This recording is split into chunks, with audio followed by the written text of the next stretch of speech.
Hai semua, saya Werni. Terima kasih sudah nonton video saya. So, bagi kami yang belum subscribe YouTube.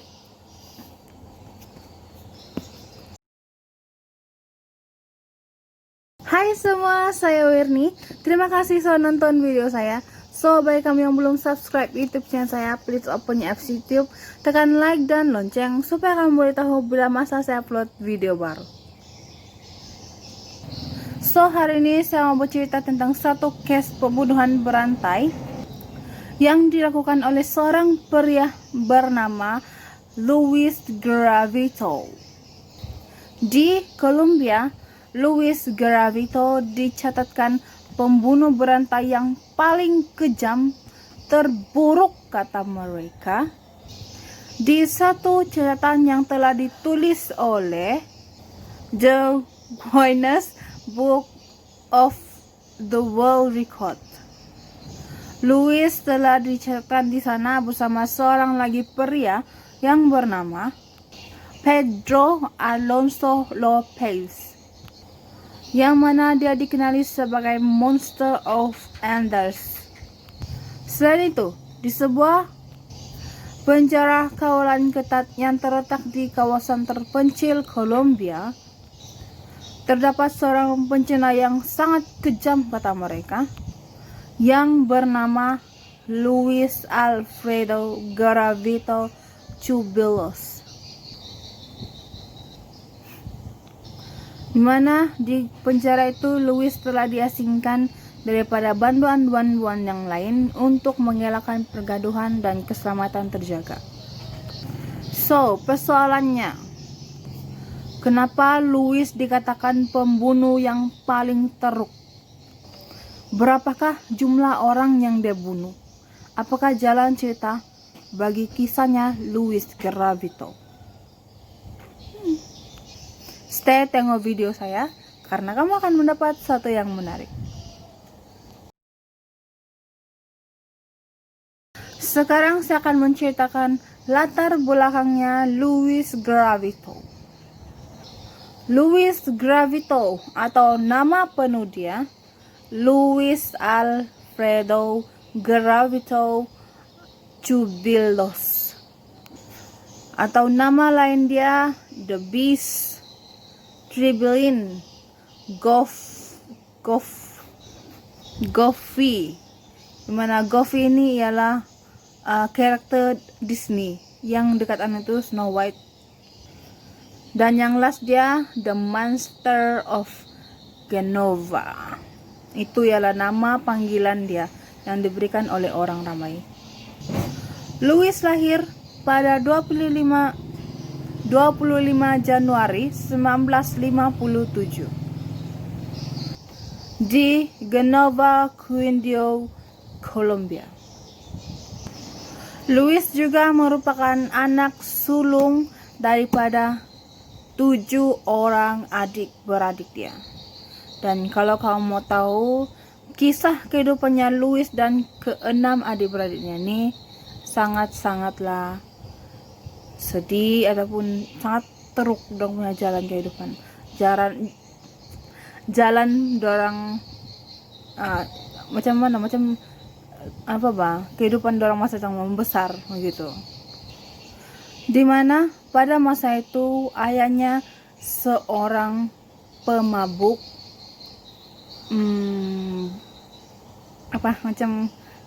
teruk aku tidak mau cakap. Oke, kena cakap juga lah. Ayahnya bukan saja yang mengganggu. Ayahnya bukan saja seorang pemabuk, dia juga seorang pengurus pelat.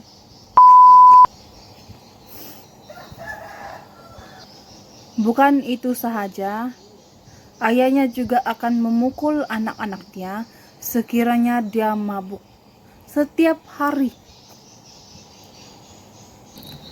Manakala ibunya jarang pulang ke rumah melihat anak-anaknya, sebab dia juga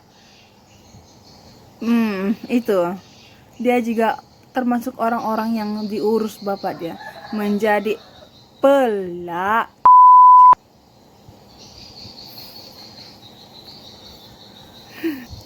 Dan ada suatu hari nih, masa itu Louis berumur 8 tahun, ayahnya telah memaksa dia untuk mengikutinya pergi ke tempat pekerjaan ibu dia.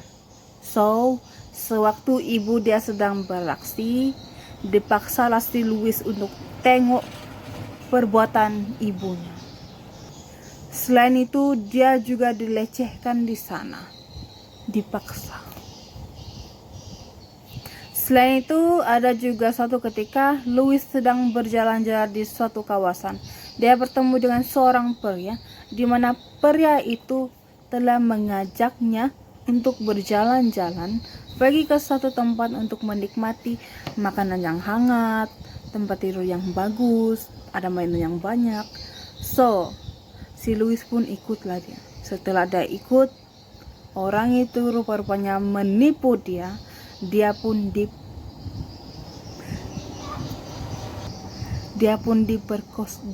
diperkosa di sana dengan lelaki itu. So, dari situlah dia tidak keluar lagi dari rumah. Sangat sedih kehidupan ketujuh beradik ini.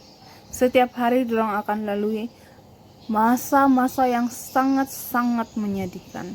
Teruk diperlakukan oleh bukan saja ibu dan bapak dia, tapi semua orang yang ada di sana. So, tibalah Louis berumur 16 tahun. Tahun berapa kalau 16 tahun? Tingkatan 3 kali. So, dia tidak tahan lagi dengan semua ini. Dia pun melarikan diri dari rumah. Dan dia berhijrah. Dia pindah rumah di satu kawasan, di kawasan Kolombia juga. So, selama Louis berada di sekitar kawasan Kolombia, dia pun mulai bekerja, dan pekerjaan dia pun changing, keep tukar-tukar pekerjaan dari seorang peladang, seorang pedagang, baru seorang kerani. Akhirnya Louis meningkat dewasa tanpa ada penjagaan dari ibu bapa. Dia pun memiliki seorang istri di umur yang sangat muda. Dan sebenarnya istrinya itu sudah mempunyai anak seorang. Istrinya bernama Trisha, manakala jantina anak mereka itu tidak diberitahu. Dan menurut penyataan ataupun penilaian kawan-kawan dia nih, kawan-kawan si Louis terhadap dia seorang yang baik hati, waktu macam dia seorang yang bertanggung jawab. Tapi ada masanya dia akan menjadi seorang yang panas badan. Setelah Louis bergelar seorang suami, tanpa dia sadar dia punya perangai sudah sama dengan bapak dia, seorang peminum, memukul. Sehingga kan Teresa, istrinya, tidak tahan suara dengan perangai dia pun meninggalkan Louis. Dengan tidak lagi bekerja, Louis asik minum jak kerja dia. Istri dia pun sudah tinggalkan dia dengan perangai dia macam begitu. Adalah suatu harinya Louis mencoba untuk membunuh diri, tetapi gagal. Itulah latar belakangnya Louis. Dari permulaan dia masih kecil sampailah dia sudah menjadi seorang suami. Oke, kita teruskan. Bagaimanakah Louis melakukan kejahatan dia? Begini, di sekitar tahun 1960-an, di kawasan Kolombia dan sekitarnya telah terlibat dalam satu peperangan saudara ketika itu. Karena sekian lamanya perkara itu berlaku, peperangan itu, maka disitulah Louis memulakan kejahatan dia. Macam mana? Oke, disebabkan peperangan itu, banyak orang di sekitar yang orang-orang yang tinggal di Kolombia kehilangan tempat rumah, keperluan mereka, orang-orang yang mereka sayang. So, mestilah bahkan kalau sudah begitu, banyak orang-orang yang akan berkeliaran di kawasan itu, yang hanya tidur di luar, di kawasan yang terbuka begitu. Bukan itu saja, disebabkan peperangan itu juga, semua orang-orang yang masih hidup masa itu, di sekitar umuran-umuran yang muda, orang tua maupun apapun, mereka akan berkeliaran siang dan malam untuk berjaga-jaga, dan mungkin orang ada yang bermain-main begitu. So, apa dia punya poin? Kenapa dia bersangkutan dengan orang-orang yang berkeliaran? Oke, begini jawaban dia. Ketika Luis mencoba untuk membunuh diri tetapi gagal, maka terduduklah dia di kawasan itu, di satu kawasan yang penuh dengan orang-orang yang berkeliaran, dan orang-orang itu seumuran budak-budak kecil. Lalu terfikirlah Luis tentang satu perkara yang membuatkan dia happy, tersenyum, yaitu menculik. Dia mengatakan dalam hati dia, kalau saya menculik dalam situasi yang begini, saya pasti tidak ada orang yang dapat menangkap saya. Berapa banyak pun yang saya akan culik, tidak ada orang yang akan tahu kehilangan mereka, kata dia.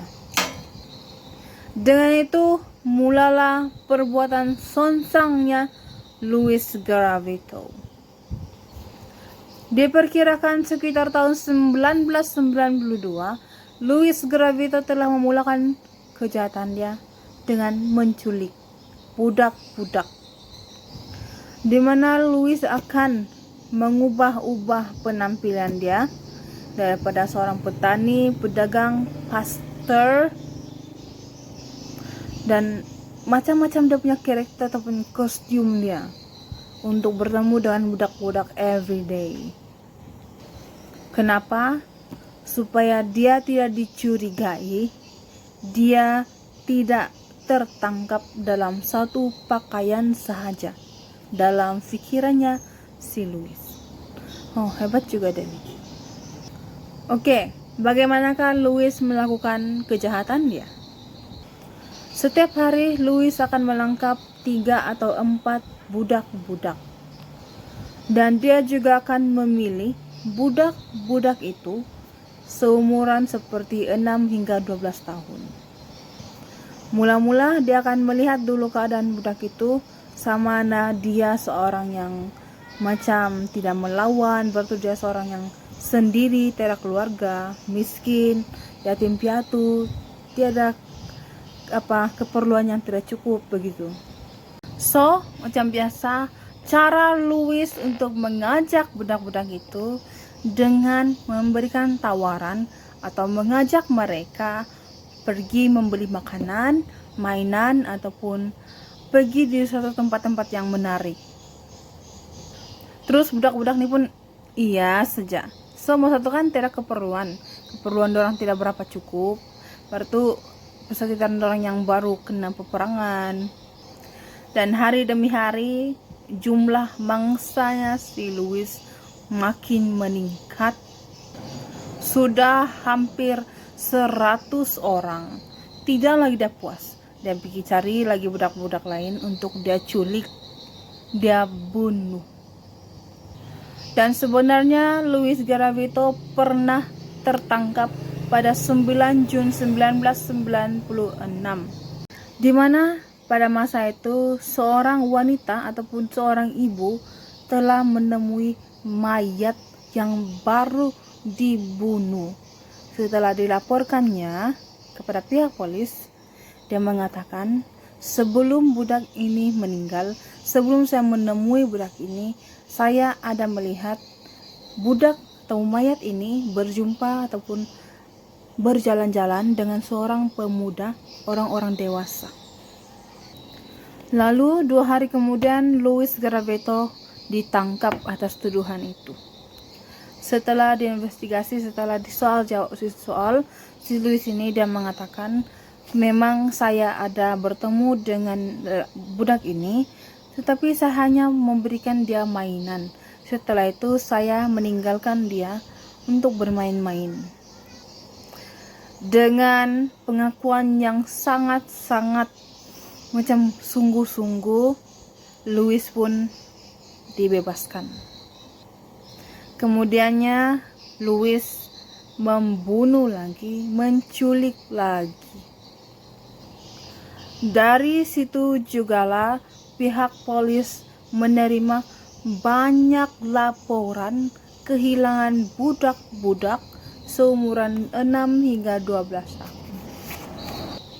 Pada November 1997, pihak polis telah menerima satu laporan di mana penduduk di kawasan itu menemui rangka budak kecil.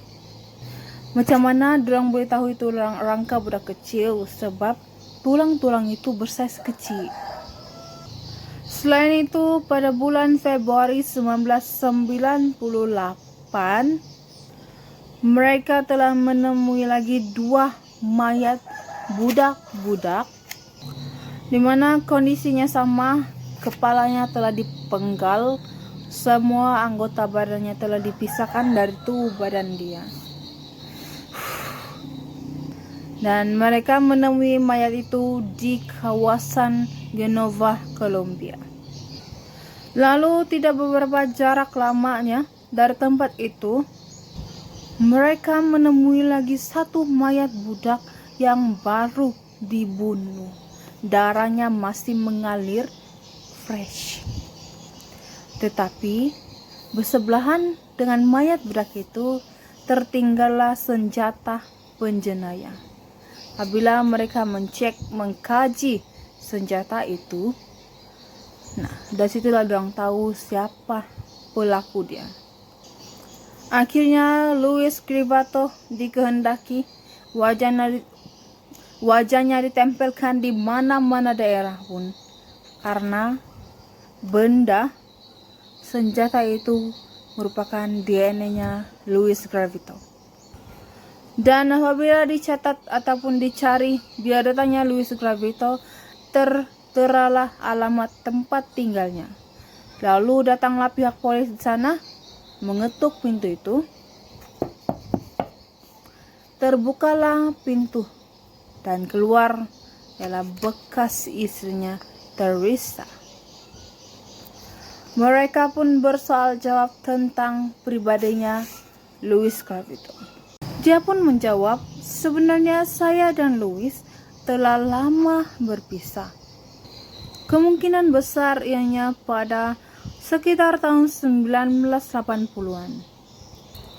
Tetapi semenjak kami berpisah, dia juga kadang-kadang balik ke sini dan tinggal di sini untuk beberapa hari. Tetapi katanya sudah 7 bulan lebih dia tidak datang ke sini lagi. Dan kemudian bekas istrinya si Louis memberikan satu bag kepada pihak polisi itu. Setelah mereka sampai di balai, dibongkarnya bag itu, ternyata isi di dalamnya terdapat foto-foto budak yang didapati hilang dan senarai nama yang sangat panjang ada di dalam bag itu. Pencarian tentang Louis Gravetto semakin diperketatkan. Sekitar akhir tahun 1997, pihak polis telah menemui satu lubang yang sangat besar. Dan di dalam lubang itu, mereka tidak tahu apa dalamnya. Tetapi bau yang sangat-sangat bau menusuk di dalam hati dorang. Mesti ada sesuatu dalam nih. Apabila mereka menggali lubang itu, ternyata di dalamnya ada beratus-ratus tulang bersaiz kecil. Kalau dalam pengetahuan kita, kalau tulang bersaiz kecil itu bukannya tulang ikan. kumpulan tulang orang. Mereka pun memungut tulang itu untuk dikaji dan disimpan sebagai bukti. Selain itu, tidak jauh dari tempat itu juga mereka telah menemui 2 rangka budak lagi yang telah ditanam di sana, tetapi separuh sejak tanam. Keesokan harinya mereka pergi lagi di tempat itu untuk menyiasat di sana, di sekitar itu. Dan teruknya si Louis. Di sana pihak polis menemukan lagi 3 mayat budak yang baru dibunuh. Keadaan mayat itu semes, kepalanya dipenggal, kedua belah tangannya, kaki dipisahkan dari tubuh badan. Dan apa yang mereka boleh dapat dari mayat-mayat budak-budak ini, ada kesan gigitan di tubuh mereka. Baru tuh di tubuh mereka tuh ada kesan macam kena guris, macam kena gini saja pisau, yang macam kena nuduri begini gitu. Dan ada kesan biru-biru di muka. Bagi mayat yang baru dibunuh ada kesan biru, dan dorang cakap budak ini disiksa dulu sebelum tuh dibunuh. Dengan begitu banyaknya mayat, semua pihak polis, pihak berwenang pun berkeliaran di kawasan-kawasan di mana tempat budak-budak berkeliaran. Adakah Louis Gravito akan ditangkap? Iya, tetapi secara tidak sengaja. Pada 22 April 1998, sedang pihak polis dan semua pasukan berkeliaran mencari Louis, datanglah seseorang dan berbicara kepada polis itu. Dia cakap, tolong, ada orang dewasa pergi mau melecehkan seseorang budak sana, bilang dia. Lalu bergegaslah polis pergi ke sana dan berjaya menangkap orang itu. So, ketika di balai, disiasatlah orang itu, dibuka semua bajunya, make upnya, dan berbicaralah dia punya pribadi, nama dia.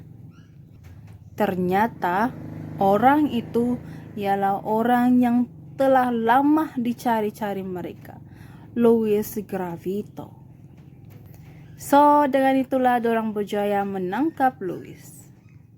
Pada 22 April 1999, semasa sesi penyiasatan soalan, Louis mengakui tidak bersalah atas semua tuduhan yang diajukan oleh pihak berkenaan. Dan biarpun begitu banyak tuduhan, kesalahan, kesaksian yang diajukan kepada dia, dia membantah keras sambil menangis. Bukti-bukti pun dikeluarkan, dan dengan itu Louis benar-benar didapati bersalah. First, bukti dia bag miliknya Louis yang telah diberi oleh bekas istri dia. Yang kedua, ada satu mayat yang mereka temui. Di sana mereka juga menemui kacamatanya si Louis, di mana kacamata itu merupakan obat untuk matanya si Louis. Nomor 3, mereka juga menemui ada titisan darah yang menempel ataupun melekat di tubuh budak dan satu senjata. Apabila dikajinya darah itu, ianya betul-betul milik darahnya Louis. Dengan begitu banyaknya tuduhan, bukti, dan semua orang bersuara, tuduhan juga bagi banyak orang, akhirnya Louis Gravito mengakui semua kesalahan dan kejahatannya. Lalu Louis pun ditanya, dengan apakah dan bagaimanakah kamu melakukan pembunuhan itu? Inilah jawab Louis. Every day, I will change my style, the way I dress, speak, or anything. Bila saya bertemu dengan budak-budak, saya akan menawarkan kepada mereka apa yang mereka inginkan. Tapi dengan dia punya ganjaran, mereka kena ikut saya pergi berjalan-jalan dahulu.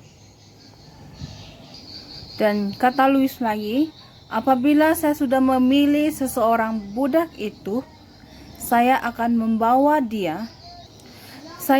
membawa mereka berjalan-jalan di tempat yang sangat jauh, sehingga akan membuat mereka merasa lelah dan penat.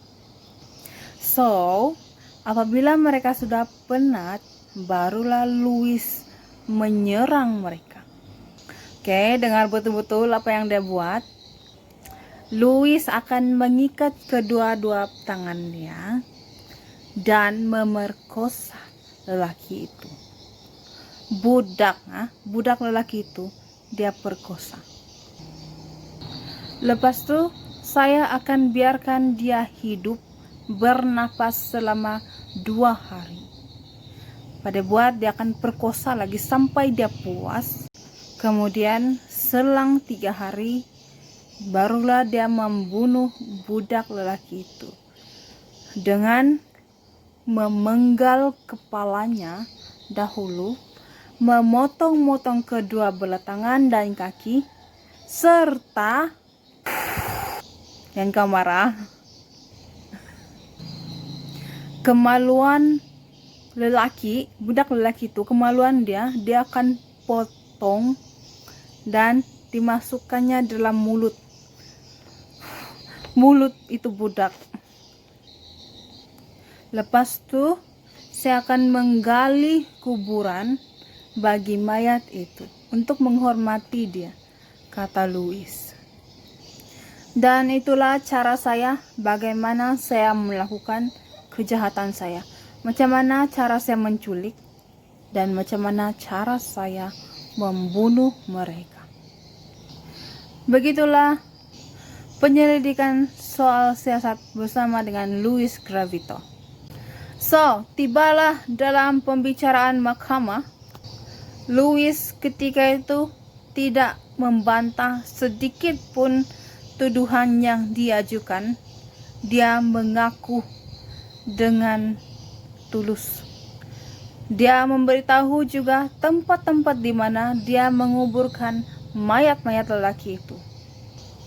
Akhirnya keputusan mahkamah, Louis Gravito atau nama penuhnya Louis Alfredo Gravito Cubillos, yang berasal dari Genova Cudion, Colombia, dijatuhkan hukuman penjara selama 1835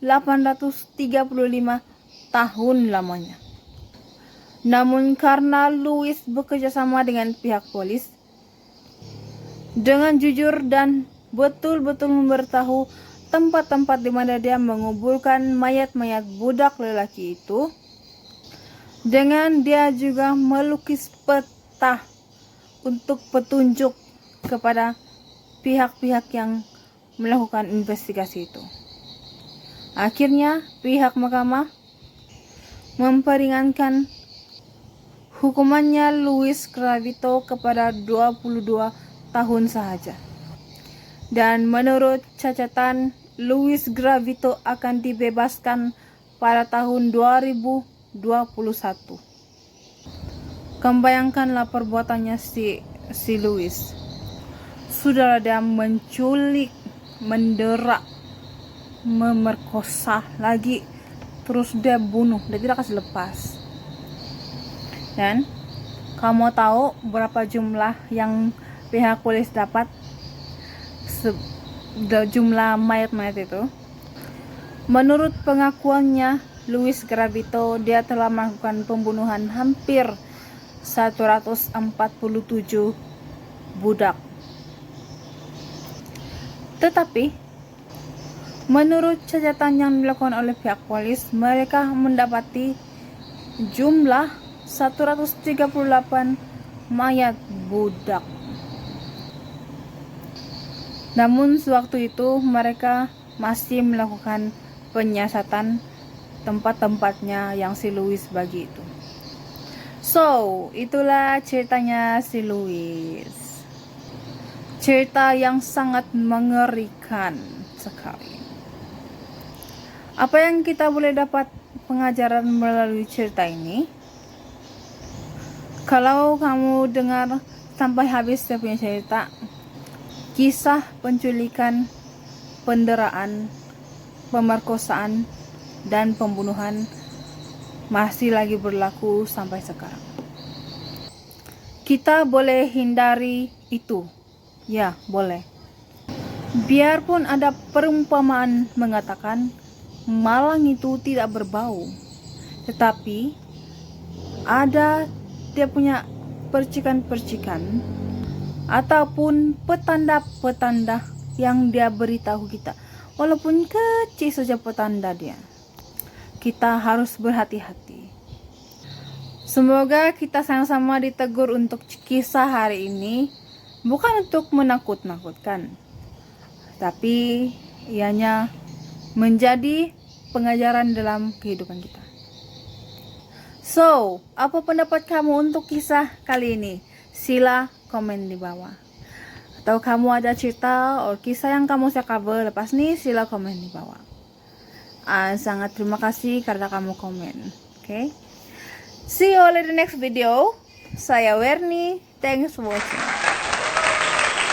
Action! Bye!